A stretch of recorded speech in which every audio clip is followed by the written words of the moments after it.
Kali ini kita akan belajar tentang klasifikasi makhluk hidup. Nah, untuk memahami tentang pelajaran klasifikasi makhluk hidup dan apa saja yang akan kita pelajari di klasifikasi makhluk hidup, baiknya kita simak video berikut ini ya. Klasifikasi makhluk hidup. Klasifikasi adalah kegiatan mengelompokkan atau memilih atau memilah-milah makhluk hidup menjadi golongan atau unit tertentu. Kegiatan memilah-milah ini berdasarkan persamaan dan perbedaan sifat dari makhluk hidup tersebut, misal bentuk tubuh dan fungsi alat tubuh. Nah, nanti makhluk hidup yang memiliki ciri yang sama dikelompokkan dalam satu golongan. Sampai di sini bisa dipahami ya.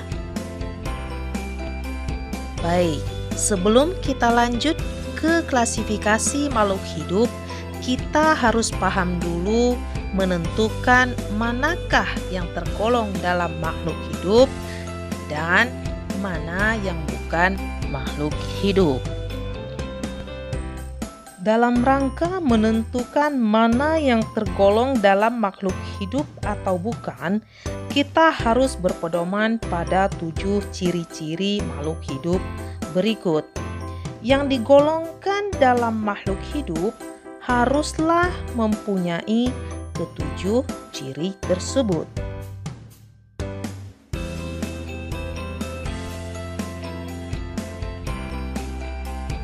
Nah, hasil dari kegiatan klasifikasi, maka secara garis besar klasifikasi makhluk hidup yang paling umum terbagi menjadi 2 kelompok besar, yaitu tumbuhan dan hewan.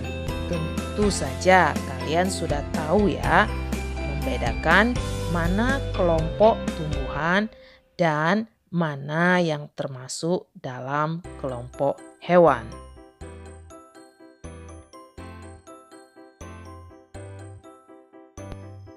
Selanjutnya, anak-anakku, kali ini kita akan mempelajari hasil klasifikasi yang lebih detail atau lebih lengkap.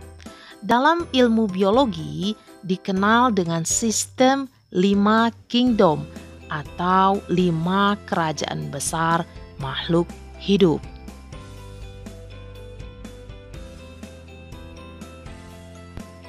Yang pertama, Kingdom Monera. Yang termasuk dalam Monera ini adalah makhluk hidup yang berukuran sangat kecil atau yang disebut dengan mikroskopis. Artinya hanya bisa dilihat dengan menggunakan mikroskop. Kemudian, golongan Monera ini inti selnya atau nukleusnya belum terbungkus membran inti yang disebut dengan istilah prokariotik. Kingdom Monera ini terdapat di hampir seluruh ruang atau di seluruh tempat. Contoh dari golongan ini adalah virus dan bakteri.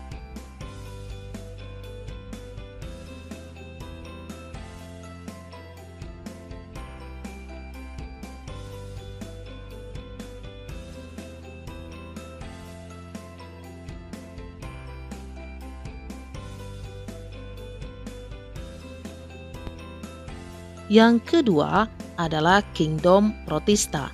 Kingdom Protista ini sama halnya dengan Monera yang bersifat mikroskopis, namun yang membedakan keduanya adalah kalau pada Protista inti selnya sudah terbungkus membran inti, disebut eukariotik. Kemudian golongan ini biasanya mempunyai flagella atau silia yang digunakannya untuk pergerakan. Protista umumnya hidup di perairan. Contoh dari kingdom ini adalah amoeba, euglena, paramecium, dan lain-lain. Selanjutnya yang ketiga yaitu kingdom fungi atau jamur. Tentu kalian sudah tidak asing dengan kelompok ini. Jamur memperoleh makanan dengan cara mengurai makhluk hidup yang sudah mati dan jamur tidak berklorofil. Jamur berkembang biak dengan spora dan biasanya hidup di tempat yang lembab. Jamur ada yang bisa dikonsumsi, tapi ada juga jamur yang mengandung toksin atau beracun. Maka dari itu kita harus berhati-hati ya.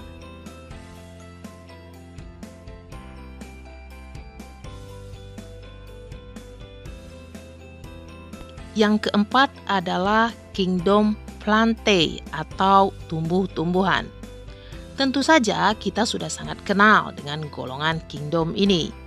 Kingdom ini terbagi lagi menjadi 3 kelompok besar. Pertama, tumbuhan paku. Yang kedua adalah tumbuhan lumut.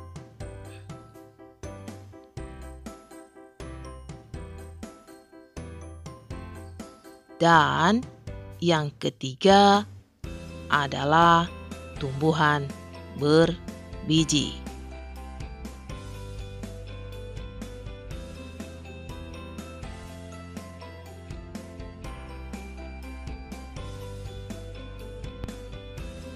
Yang terakhir adalah kingdom animalia atau kita kenal dengan sebutan hewan.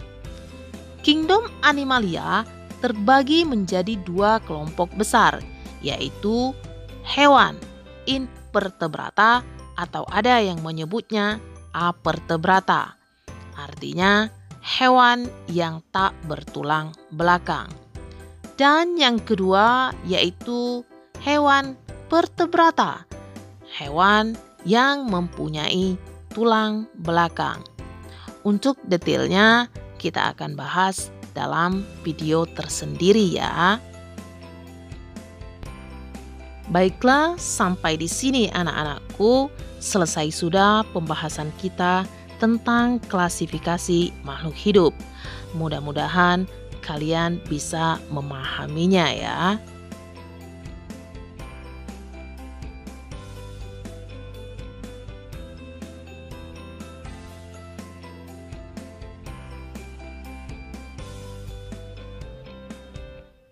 Nah, itulah tadi anak-anakku penjelasan Ibu tentang klasifikasi makhluk hidup. Mudah-mudahan kalian mudah dalam memahami dan tetap bersemangat untuk selalu belajar. Assalamualaikum warahmatullahi wabarakatuh.